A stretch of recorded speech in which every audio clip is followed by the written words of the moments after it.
मैंने पहले जॉब छोड़ी और फिर मैंने ये डिसाइड किया कि अब मुझे ट्रेडिंग बिजनेस करना है। जिन ट्रेड्स में विनिंग परसेंटेज अबव 60% है, वहाँ पे ट्रेडर का ट्रेडिंग अकाउंट वाइप आउट होने में ज़्यादा टाइम नहीं लगता है। आई एम गुड अगर मेरा स्टॉप लॉस हिट हो रहा है। स्टॉप लॉस मेरा वो लेवल होता है जहाँ मैं ये मान लेता हूँ कि ये ब्रेकआउट फेल हो। महंगा खरीदता हूँ और महंगा बेचता हूँ, सस्ता बेचता हूँ और सस्ता होने पे कवर करता हूँ।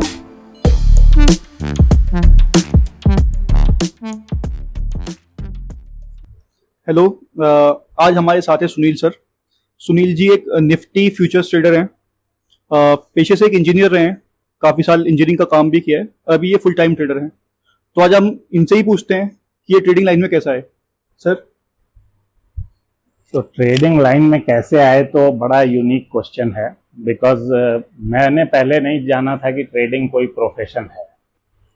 तो इट ऑल हैपेंड कि मुझे बिजनेस करना था और मैंने पहले जॉब छोड़ी और फिर मैंने ये डिसाइड किया कि अब मुझे ट्रेडिंग बिजनेस करना है। तो पहले मैंने एक्सप्लोर किया काफ़ी दूसरे बिजनेसेस को और फिर मुझे समझ में आया कि ये भी एक प्रोफेशन है। तो मैंने इस पे समय दिया, 1 साल कम से कम पूरा समय दिया। उसके बाद मुझे ये लगा कि मैं ये कर सकता हूँ और मैं इस बिजनेस में आ गया। तो बेसिकली मोटिवेशन एक ही था कि मुझे बिजनेसमैन बनना है। मुझे ट्रेडर बनना है ये उस दिन मैं नहीं जानता था जब मैंने जॉब छोड़ी। बट फिर मुझे लगा कि इस बिजनेस के अपने कई फायदे हैं जो दूसरे बिजनेसेस में नहीं है। सबसे बड़ी चीज़, you can be master of your time. What I thought was कि अगर मैं इस प्रोफेशन में हूं तो मुझे किसी को यस सर नहीं कहना है, मुझे किसी को छुट्टी के लिए लीव एप्लीकेशन नहीं देनी। So in my view point this is actual freedom. So this was one pro of this business which enabled me to come forward and do trading. आपको कितना टाइम लगा? मुझे अभी ऑलमोस्ट 7 साल हो गए हैं और शुरू के 4 साल तो बहुत ही रोलर कोस्टर राइड थी। मीन्स कई बार ऐसे विचार आए कि मैं गलत फंस गया हूँ, अभी भी टाइम है, मुझे बाहर आ जाना चाहिए। बट बार बार मेरा मन कुछ भी कहता था, मेरा दिमाग कहता था कि नहीं, ये एक बहुत ही नॉट प्रॉफिटेबल बट बहुत ही सेटिस्फाइंग बिजनेस है। I should go for it, I should give some more time to it. जैसे किसी भी बिजनेस में होता है कि फर्स्ट 10 ईयर्स अगर आप सरवाइव कर गए तो ही आप सक्सेसफुल हैं। अदरवाइज 100 में से 90 बिजनेस फर्स्ट 10 ईयर्स में, रेदर 80 तो बंद हो जाते हैं फर्स्ट 5 ईयर्स में, अनदर 5 ईयर्स में और 10 बंद हो जाते हैं। तो मैंने कहा एटलीस्ट 10 ईयर्स मुझे देना चाहिए। अगर 10 ईयर्स में भी मैं रिजल्ट नहीं ला पाता हूँ then I should close my shop. तो यही जर्नी है। अभी 4 साल रोलर कोस्टर राइड रही, 3 साल से मैं प्रॉफिटेबल हूँ and I am moving like very cautiously. अभी मैं ये नहीं कहता कि मैं खूब एक्स्ट्रा फंड ले आऊँ इसमें और सब कुछ करूँ, बिकॉज ट्रेडिंग अपने आप में ही काफ़ी रिवार्डिंग है। सिर्फ पैसे से संबंध नहीं रखता है। It makes you realise who you are actually. It changes your perspective, narrative about the society, about yourself. So करे जा रहे हैं एंड गॉड विलिंग अच्छा रहा तो करते रहेंगे। बस सर, ये बताइए कितना एक्सपेक्टेशन हो सकता है स्टॉक मार्केट से? You should be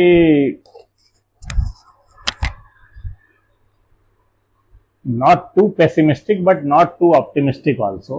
Like in any business, I'll say 18 to 20% return is good enough. तो ट्रेडिंग इनिशियली आपको एक्सपेक्ट करना चाहिए मे बी 20% रिटर्न एनुअली। अगर आप इसको अचीव कर पाते हैं तो in my view you are a good trader. But yes, sometimes it so happens किसी साल आपका रिटर्न ज्यादा भी हो सकता है तो किसी साल कम भी होगा, तो एनुअलाइज्ड रिटर्न 20-25% के बीच में तो कहीं नहीं जाता है। सर आपकी जो करंट स्ट्रेटेजी है जो आप अभी यूज करते हैं उसके बारे में थोड़ा बताइए। अभी मैं तो ट्रेंड फॉलोअर हूं, तो मैं हमेशा ब्रेकआउट ट्रेड्स लेता हूं। तो इसमें ऐसा कुछ नहीं है कि 20 डे ब्रेकआउट ले रहा हूं।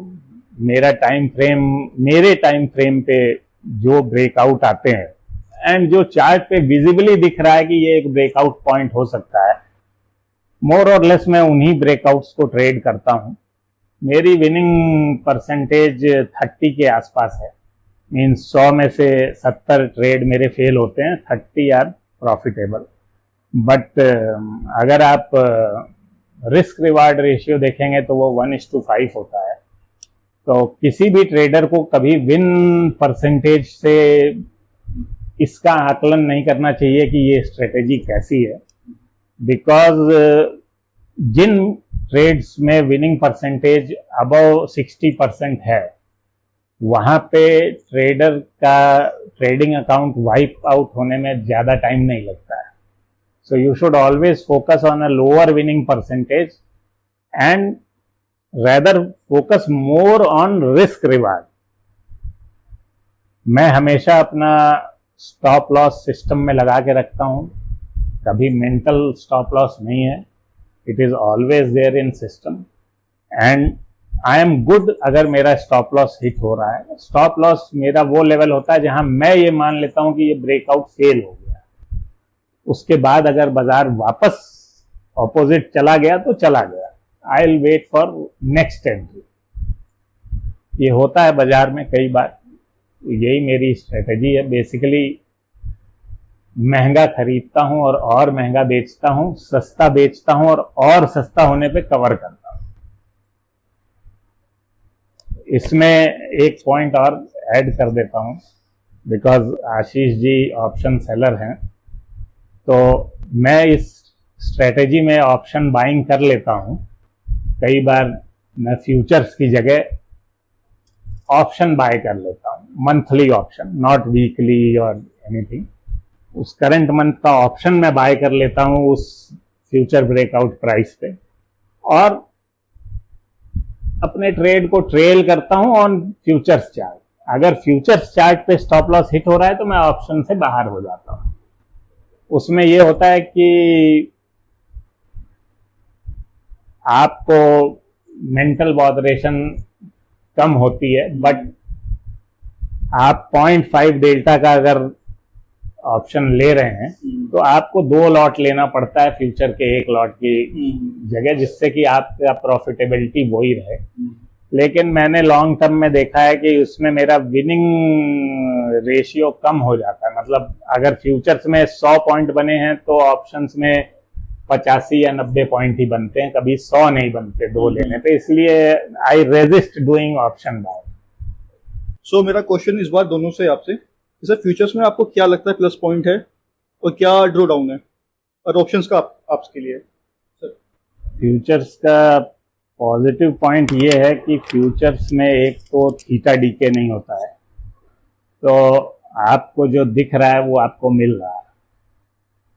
एक बेनिफिट फ्यूचर्स का और है कि फ्यूचर्स के चार्ट अवेलेबल हैं, तो न्यू एस्पायरिंग ट्रेडर्स फ्यूचर के चार्ट पे बैक टेस्ट करके अपनी स्ट्रेटजीज को देख सकते हैं।